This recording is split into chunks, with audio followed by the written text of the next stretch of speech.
Welcome to our presentation on parental nutrition. We are the Dietetic Interns from Larkin Community Hospital, so let's jump right into it. So parental nutrition is defined as nutrition given through a vein. Now, in total parental nutrition, this is a concentrated therapy designed to provide all the nutrition that somebody needs. So it includes the three main macronutrients: carbohydrates, protein, and fats, which we'll talk more about later, as well as other components such as electrolytes, vitamins, trace minerals, and free water. So when should you use parental nutrition?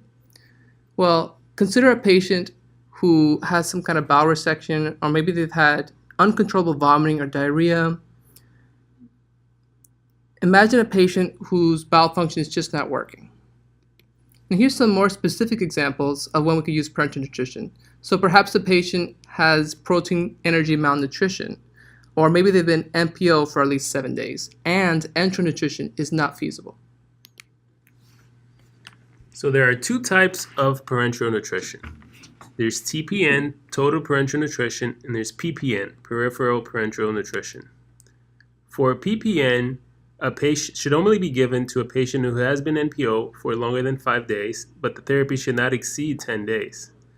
It is used temporarily until a central line has been placed, or any other type of nutrition is feasible, whether it is enteral nutrition or PO nutrition.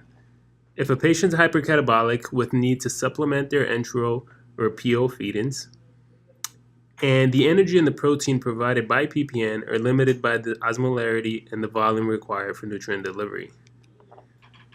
Peripheral parenteral nutrition is administered through the peripheral veins, and it can easily collapse if the concentration is too high.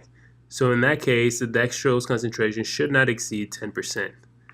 For total parenteral nutrition, TPN, it contains concentrated nutrients, so therefore it requires a central line. And moving on to the components of parenteral nutrition, as stated earlier, it contains amino acids, carbohydrates, and lipids. Amino acids are the building block of proteins, which in the long run inhibit the breakdown of skeletal muscle in these patients. And amino acids yield about 4 calories per gram. For dextrose or carbohydrates, the concentration will also vary depending on if PPN is being used or TPN, and they yield 3.4 calories per gram. Carbohydrate level is very important to know with patients on TPN, and in diabetic patients it should not exceed 4, and in regular or non-diabetic patients should not exceed 5. And the formula is right here on the first bullet. We get the grams of carbohydrate times 1,000 divided by the patient's weight in kilograms, divided all that into 1440. Lipids are also important as they are a source of essential fatty acids and energy, and they yield about 2 calories per ml.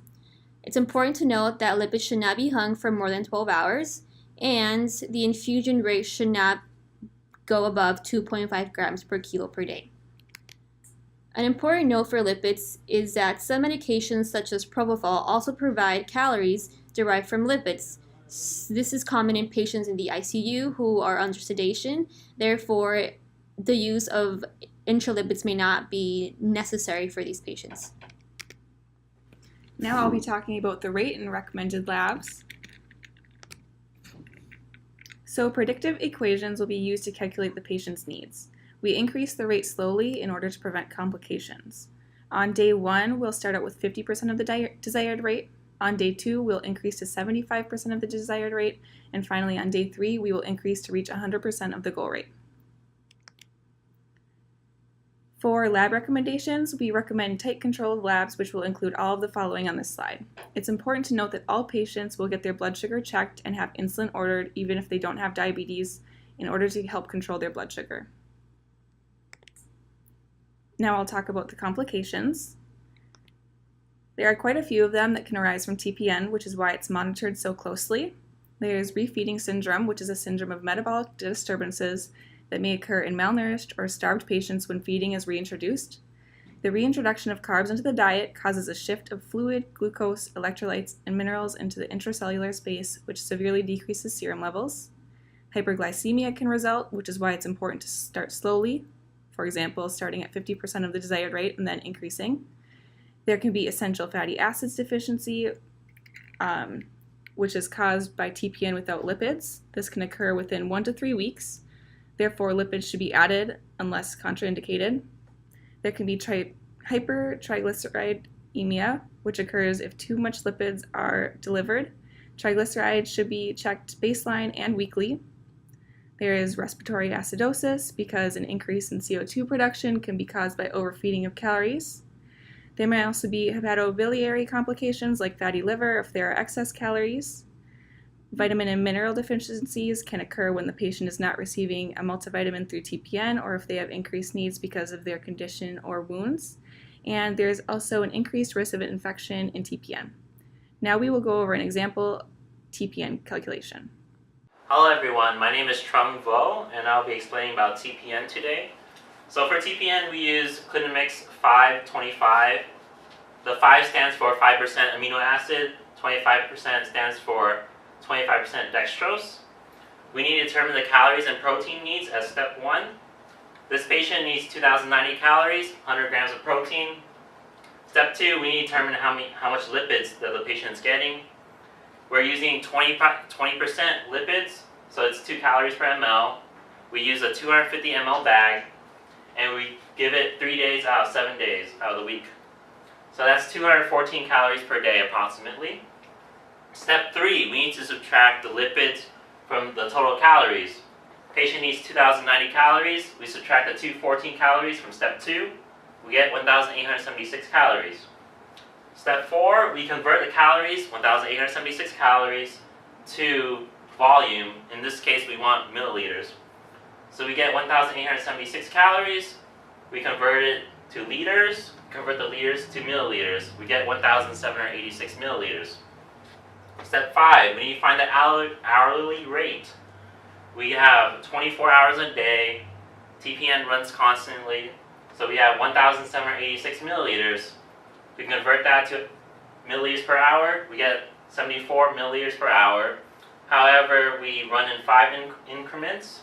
So we round down to 70 milliliters per hour. Step 6, we have to check the energy and protein that this 70 milliliters per hour provides. So we have that 70 milliliters per hour. We transition that to the whole day, 1,680 milliliters. And this provides 1,786 calories because Clinomix 525 has 1,050 calories per liter. We convert this to liter and we times that by 1,050 calories. We should get this number. This is calories. We add that with the calories from lipids from step 2 and we get this number, 1,978 calories.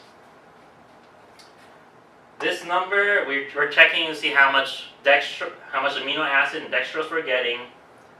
We have 1.68 liters, and we times that by 50 grams per liter, and we get 84 grams of amino acids. Same thing with dextrose. We have 1.68 liters.